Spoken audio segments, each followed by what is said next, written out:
आज हम सीखेंगे कि इलेक्ट्रिसिटी में बेसिक कॉन्सेप्ट ऑफ चार्ज क्या है, करंट कैसे फ्लो करती है, इलेक्ट्रॉन कैसे इलेक्ट्रिकली न्यूट्रल होते हैं, और एक एम्पियर है क्या और एक कूलम है क्या, आखिर कैसे एक एम्पियर फ्लो करती है और उसमें कितने इलेक्ट्रॉन फ्लो होते हैं। चलो सीखते हैं। तो देखो, इलेक्ट्रिसिटी के बेसिक स्टार्ट करने के पहले हमें थोड़ा एटम देखना पड़ेगा कि आखिर एटम क्या होती है। तो देखो, दुनिया में हर एक चीज़, चाहे वो पेन हो, पेंसिल हो, या एक बिल्डिंग ही क्यों ना हो, वो बनती है एटम से। एटम एक फंडामेंटल पार्टिकल्स है हर एक चीज़ के। और इस एटम को भी तीन भागों में तोड़ा गया है। पहला इलेक्ट्रॉन, दूसरा प्रोटॉन, और तीसरा न्यूट्रॉन। ये जो प्रोटॉन और इलेक्ट्रॉन होती है ना, यही एक्चुअली चार्ज प्रोड्यूस करती है। प्रोटॉन पॉजिटिव चार्ज देती है, वही इलेक्ट्रॉन नेगेटिव चार्ज प्रोड्यूस करती है। और ये न्यूट्रॉन जो है, ये बेचारा न्यूट्रल रहता है।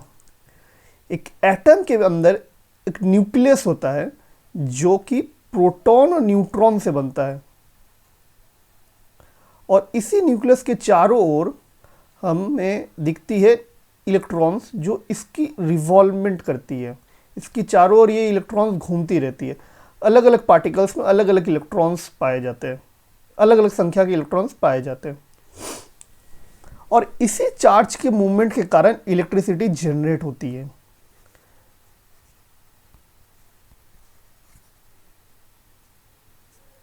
तो देखते हैं इलेक्ट्रॉन आखिर है क्या।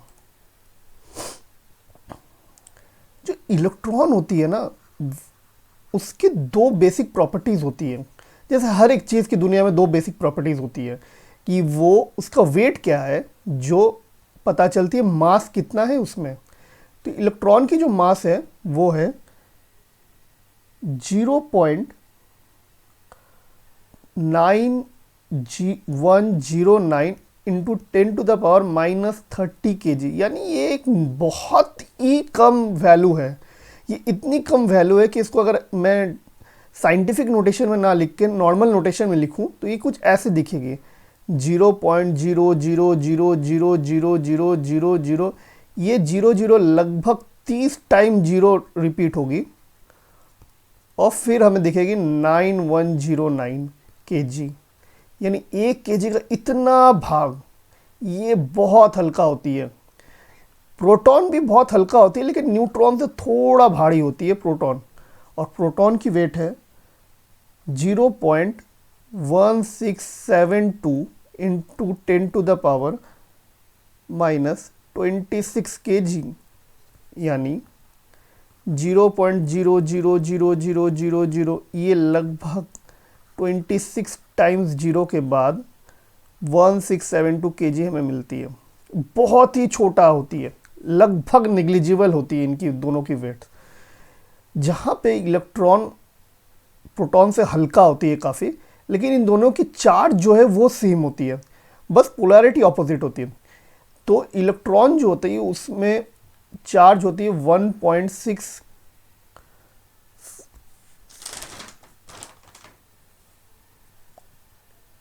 Into 10⁻⁻19 coulomb. ये चार्ज इतनी छोटी है कि एक कूलम के चार्ज को बनाने के लिए हमें लगभग 6.25 इंटू 10⁻⁻18 इलेक्ट्रॉन्स लगते हैं। अच्छा, कूलम जो है, बेसिकली कूलम ऐसा यूनिट है चार्ज का जिसे हम C से डिनोट करते हैं कूलम को, और चार्ज को डिनोट करते हैं Q से।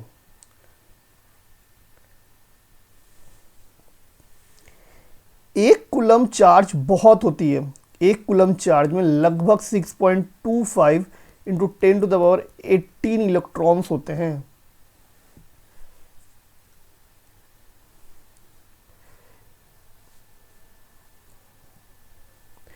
इलेक्ट्रॉन के चार्ज को हम नॉर्मली माइनस के साइन से डिनोट करते हैं, तब ये हो जाएगी 1.6 इंटू 10⁻⁻19 कूलम, यानी 0.0000000 ऐसे करके 19 टाइम हम जीरो लिखेंगे और फिर 16 कूलम लिखते हैं। ये बहुत छोटी चार्ज होती है, ये लगभग निग्लिजिबल यानी ना के बराबर चार्ज होती है एक इलेक्ट्रॉन पे। और एक प्रोटॉन के चार्ज को हम, यहाँ पे माइनस लगेगी, एक प्रोटॉन के चार्ज को हम लिखते हैं प्लस के सिंबल के साथ, यानी 1.6, इसका भी मैग्नीट्यूड सेम होता है दोनों के चार्ज का, इंटू 10⁻⁻19 कूलम। ये भी बहुत छोटी चार्ज होती है। चार्ज की एक और कैरेक्टरिस्टिक्स है कि ये ऑपोजिट्स अट्रैक्ट होती है चार्ज में हमेशा।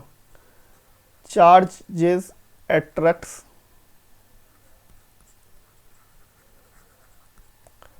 Opposite charges.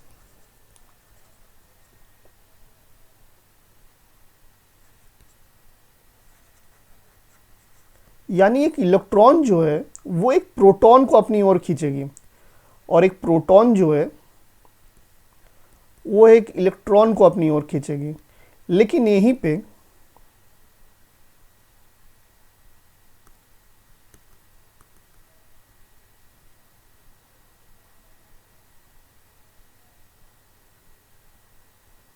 सॉरी, एक मिनट जस्ट,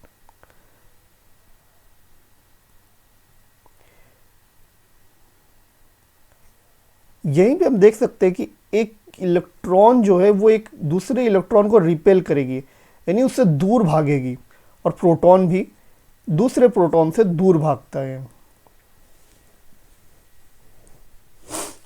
चार्जेस की इसी बिहेवियर के चलते इलेक्ट्रिसिटी फ्लो होती है। पॉजिटिव टर्मिनल जो होती है बैटरी की, वो हमेशा इलेक्ट्रॉन्स को अपनी ओर खींचती है, और नेगेटिव टर्मिनल जो होती है बैटरी की, वो हमेशा इलेक्ट्रॉन को दूसरी ओर ढकेलती है, पॉजिटिव टर्मिनल की तरफ। इसी के चलते इलेक्ट्रिसिटी फ्लो करती है। अब आप देखते हैं कि एक एटम, क्या वो न्यूट्रल है या उसमें भी चार्ज रहता है? Is atom neutral? देखो हम देखें कि एटम जो है, एक एटम, चलो एग्जाम्पल की तरह से कार्बन का एटम मान लेते हैं, ये चलो एक एटम मानते हैं, कोई एक एलिमेंट है, इसमें एक इलेक्ट्रॉन है और एक प्रोटॉन है और एक न्यूट्रॉन है। तो क्या ये इलेक्ट्रिकली न्यूट्रल है, यानी इस पे कोई चार्ज है, या इस पे कोई चार्ज हो भी सकती है? चलो देखते हैं। एक्चुअली होता क्या है, मान लो कि ये एक एलिमेंट है, इसका एक इलेक्ट्रॉन और एक प्रोटॉन जब दूसरे किसी एलिमेंट, मान लो वाई एलिमेंट है, वो इलेक्ट्रिकली चार्ज है,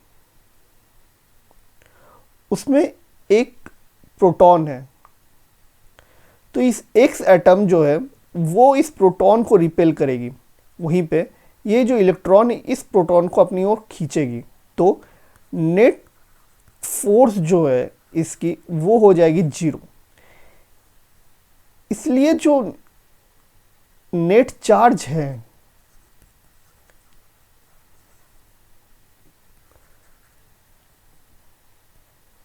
किसी भी आइसोलेटेड एटम के ऊपर, आइसोलेटेड मतलब एकदम ही आइसोलेटेड, मतलब कहीं पे रखा हुआ है, वो किसी भी चार्ज से दूर रखा हुआ है, आइसोलेटेड एटम इस 0 होता है, इस पे कोई चार्ज नहीं होता है। इसलिए एटम जो है वो इलेक्ट्रिकली न्यूट्रल है, आइसोलेटेड एटम।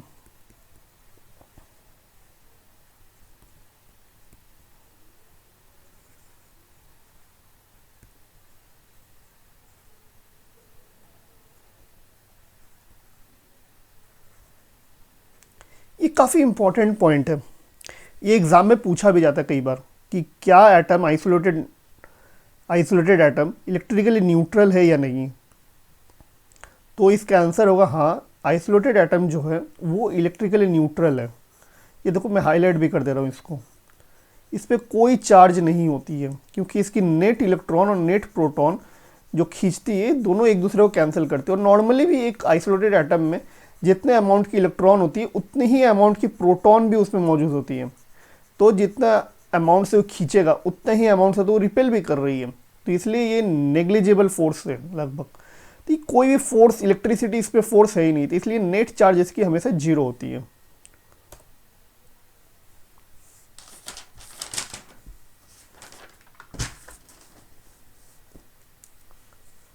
तो जैसे कि हमने देखा, एक मिनट जस्ट पेन सिलेक्ट कर लूं। जैसे कि हमने देखा कि चार्ज की एसआई यूनिट जो है, एसआई यूनिट किसी भी पार्टिकल्स की आपको पता होनी चाहिए, किसी भी क्वांटिटी की आपको एसआई यूनिट पता होनी चाहिए। बहुत इंपॉर्टेंट चीज़ है एसआई यूनिट, एग्जाम में पूछी जाती है। ये सी होती है, यानी कूलम है ये। मेरा स्पेलिंग अगर रॉन्ग है तो, हाँ शायद ये रॉन्ग है स्पेलिंग, मैंने रॉन्ग लिखा है, सॉरी, थोड़ा स्पेलिंग गलत हो गया, सॉरी। एक कूलम हमेशा मेरे से गलती होती है, ऐसा नहीं है कि मेरे को नहीं आता है, लेकिन भूल जाता हूँ। कूलम्ब, अब ठीक है। SI unit of charge, charge का एसआई यूनिट हमेशा कूलम होती है। अब देखते हैं कि करंट कैसे फ्लो करती है।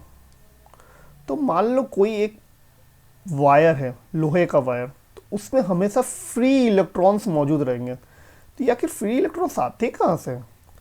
तो क्या होती है कि हर एक एटम के अंदर, जैसे मैंने बताया कि एक पार्ट न्यूक्लियस होता है और एक इलेक्ट्रॉन होती है। ये न्यूक्लियस के अंदर प्रोटॉन और प्रोटॉन और न्यूट्रॉन रहती है।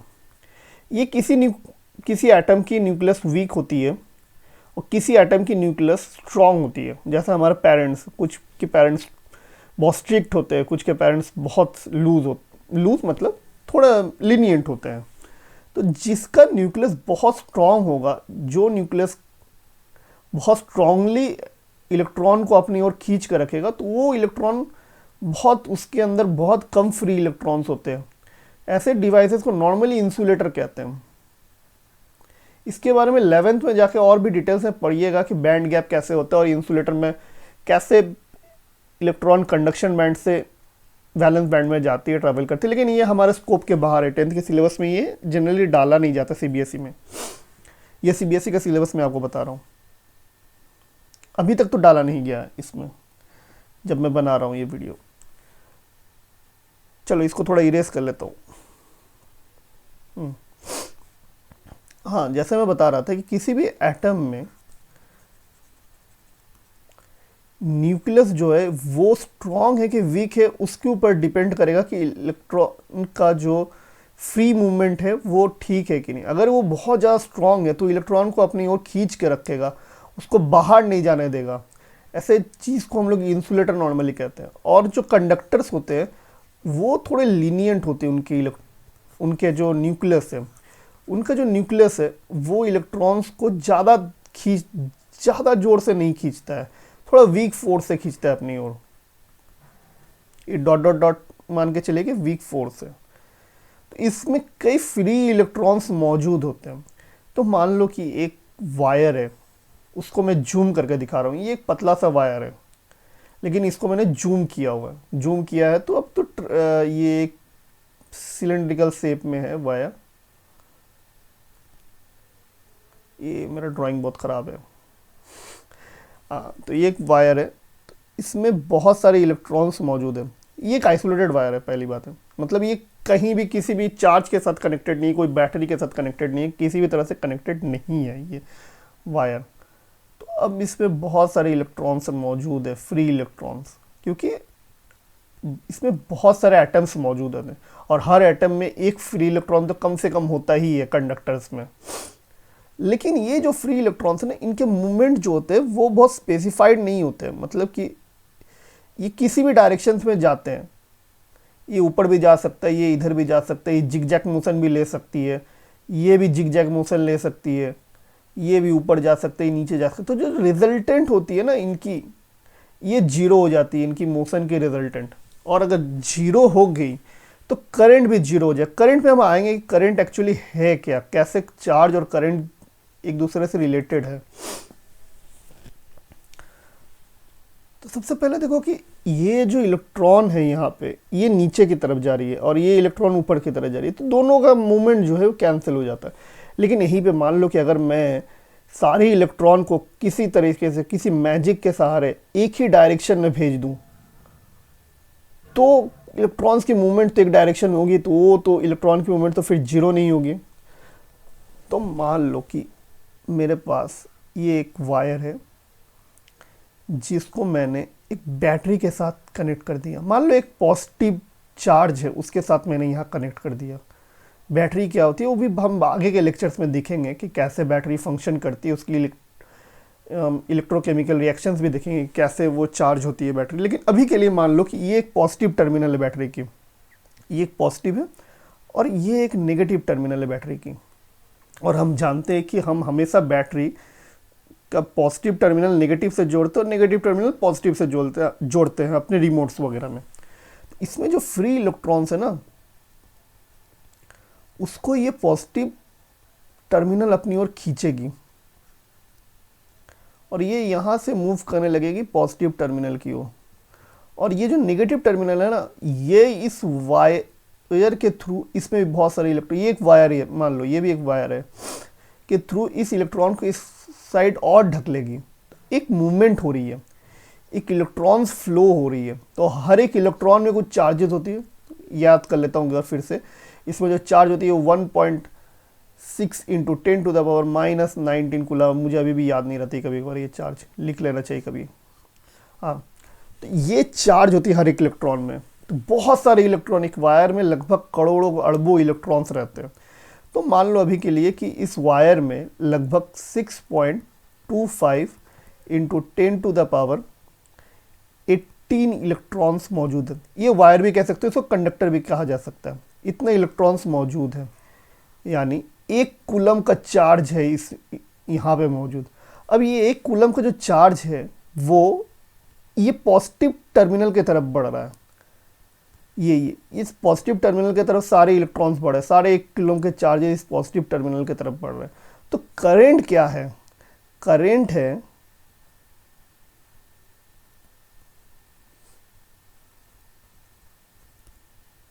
हैंड राइटिंग बहुत ख़राब हो रही है मेरी एक्चुअली। ये नया पेन टैब लिया हूँ ना, तो इसमें अभी तक हैंड राइटिंग सेट नहीं हुई है मेरी। ये कितना चार्ज फ्लो कर रहा है पर second? It is the amount of charge flowing in a conductor, ये छूट गया सॉरी, पर सेकेंड। मतलब 1 सेकेंड में कितना चार्ज इसमें से फ्लो कर रही है। 1 सेकेंड में अगर 2 कूलम चार्ज फ्लो कर रही है तो हम उसे कहेंगे 2 एम्पियर की करंट इसमें से फ्लो हो रही है। 2 कूलम का चार्ज यानी कितने इलेक्ट्रॉन्स होंगे? यानी ये हो जाएंगे लगभग 6.25 इंटू 10⁻18 इलेक्ट्रॉन्स। 1 कूलम का चार्ज इंटू 2 हो जाएंगे, और क्या।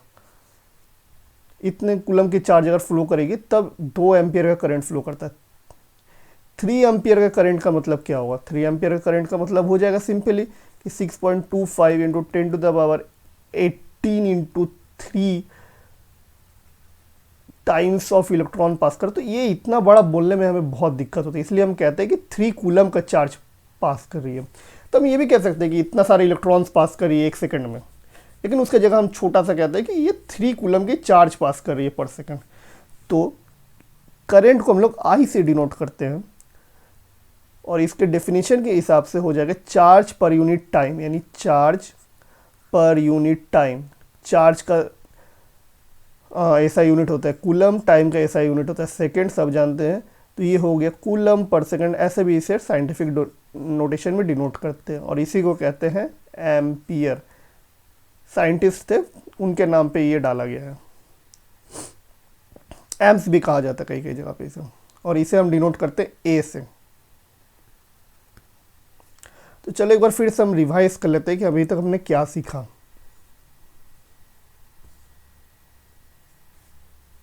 हमने देखा कि एटम जो है वो 3 फंडामेंटल पार्टिकल्स में और तोड़े गए हैं, न्यूट्रॉन, प्रोटॉन और इलेक्ट्रॉन। इलेक्ट्रॉन नेगेटिव है, प्रोटॉन पॉजिटिव है, न्यूट्रॉन जैसे नाम है न्यूट्रल है, इसमें कोई चार्ज नहीं होती है। इलेक्ट्रॉन की मास होती है 0.9109 इंटू 10⁻⁻30 kg, बहुत स्मॉल है। ये नंबर याद रखिएगा, आपके एग्ज़ाम में आ सकती है ये नंबर। और इस पे चार्ज होती है 1.6 इंटू 10⁻⁻19 कूलम माइनस, क्योंकि इलेक्ट्रॉन के चार्ज को हम माइनस से डिनोट करते हैं। माइनस से इसलिए क्योंकि पॉजिटिव और नेगेटिव एक दूसरे को अट्रैक्ट करती है, वैसे इलेक्ट्रॉन और प्रोटॉन एक दूसरे को अट्रैक्ट करती है, तो इसलिए हम लोग बहुत ही चालाकी से हमने यहाँ पे माइनस दे दिया है। अच्छा, एक और बात, इलेक्ट्रॉन की जो खोज थी ना, उसे करने वाले साइंटिस्ट का भी नाम आप जान लीजिए कि उन्हें इलेक्ट्रॉन की खोज आखिर किया किसने था। उनका नाम था जे थॉमसन, और उन्होंने ये इलेक्ट्रॉन की खोज की थी लगभग 19वीं सेंचुरी में, 19वीं सेंचुरी के एंड के टाइम पे, लगभग 1897 के पीरियड्स में इन्होंने इलेक्ट्रॉन की डिस्कवरी की थी। अब हम देखते हैं प्रोटॉन क्या है। तो प्रोटॉन जो है ना, वो उसका मास थोड़ा सा इलेक्ट्रॉन से ज़्यादा होता है। उसका मास होता है 0.1672 इंटू 10⁻⁻26 kg। और प्रोटॉन का चार्ज जो है वो इलेक्ट्रॉन, यहाँ पे माइनस लगेगी, सॉरी, प्रोटॉन का जो चार्ज है वो है 1.6 इंटू 10⁻⁻19 कूलम। ये प्लस होगा क्योंकि प्रोटॉन के चार्ज को हम प्लस से डिनोट करते हैं।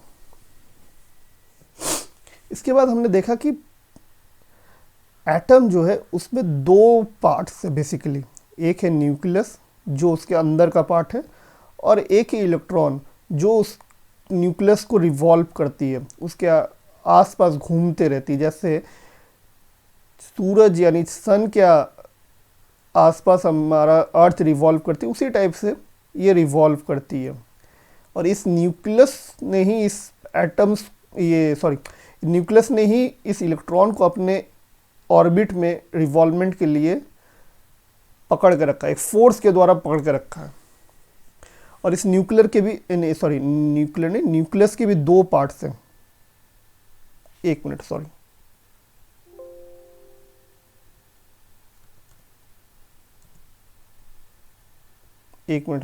हाँ, इस न्यूक्लियस के भी 2 पार्ट है बेसिकली।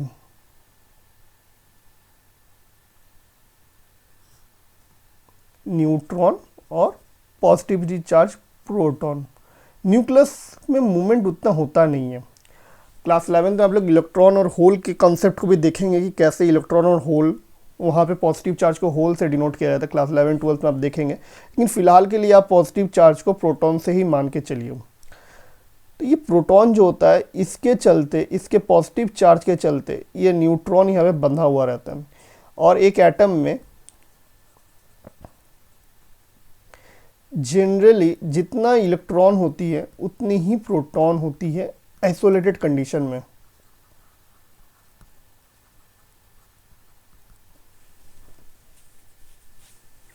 उसके बाद हमने देखा कि क्योंकि प्रोटॉन का मूवमेंट उतना होता नहीं है, इलेक्ट्रॉन ही फ्री होती है। क्योंकि अगर न्यूक्लियस वीक है, अगर इसका फोर्स वीक है, तो इसके जो इलेक्ट्रॉन्स होते हैं उसमें काफ़ी मूवमेंट आ जाता है, वो थोड़ा छूट जाती है।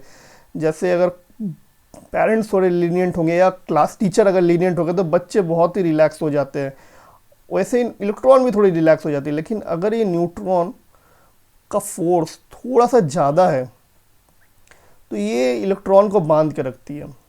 तो कंडक्टर में फ्री इलेक्ट्रॉन्स ज़्यादा होती है, और वहीं पे इंसुलेटर में फ्री इलेक्ट्रॉन्स कम होती है।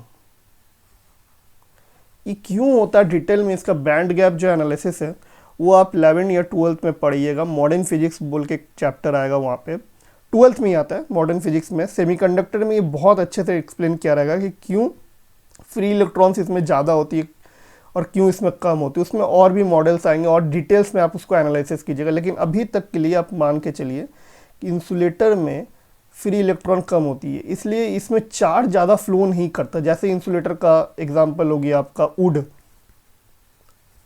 रबर, वहीं पे कंडक्टर हो गया आपका मेटल्स,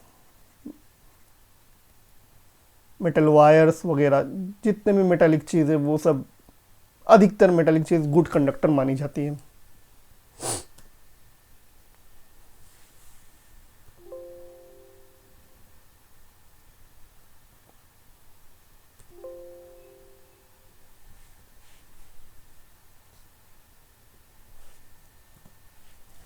उसके बाद हमने देखा कि करंट क्या है। करंट बेसिकली हमें बताती है कि कितने इलेक्ट्रॉन्स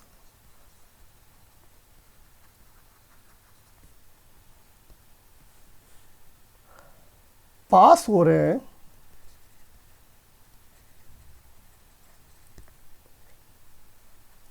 एक पर्टिकुलर क्रॉस सेक्शन से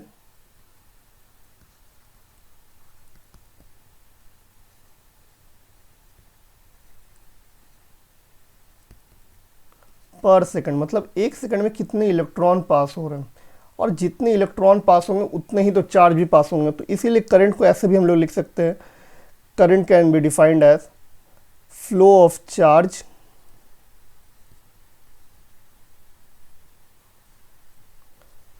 पर यूनिट टाइम, मतलब एक सेकंड में कितने चार्ज पास हो रहे हैं, क्योंकि टाइम की ऐसा यूनिट सेकंड मानी जाती है।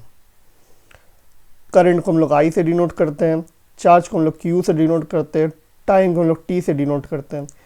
क्यू की ऐसा यूनिट कूलम है, टाइम की सेकंड है, इसलिए इसकी ऐसा यूनिट हो गई कूलम पर सेकंड, जिसे हम एम्पियर भी कहते हैं, और उसे हम ए से डिनोट करते हैं।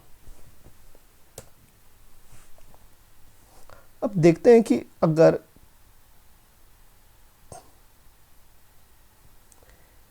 किसी वायर में अगर 2 एम्पियर का चार्ज फ्लो कर रहा है तो इसका मतलब क्या है। इसका मतलब है कि 2 एम्पियर का करंट फ्लो कर रहा है, 2 एम्पियर का करंट फ्लो कर रहा है किसी वायर से। तो उसका मतलब क्या है, उसका मतलब है कि 2 कूलम का चार्ज पर सेकेंड, यानी हर एक सेकेंड में 2 कूलम का चार्ज इस वायर से फ्लो कर रही है। यानी 2 कूलम चार्ज कितना हो जाएगा, कितने इलेक्ट्रॉन्स हो जाएंगे, इसका हो जाएगा लगभग 6.25 into 10 to the power 18 electron into 2, क्योंकि एक इलेक्ट्रॉन एक कूलम में लगभग इतने इलेक्ट्रॉन्स होते हैं, तो 2 कूलम में इतने इलेक्ट्रॉन्स हो गए। इतने कूलम की इतने सारे इलेक्ट्रॉन्स एक सेकंड में अगर पास करे तो उसे हम कहेंगे कि वायर से 2 कूलम का चार्ज हर एक सेकंड पास कर रही है। उसी को इतना लंबा चौड़ा नहीं कह के हम लोग कहते हैं कि वायर से 2 एम्पियर का करंट फ्लो कर रही है। नेक्स्ट लेक्चर में हम देखेंगे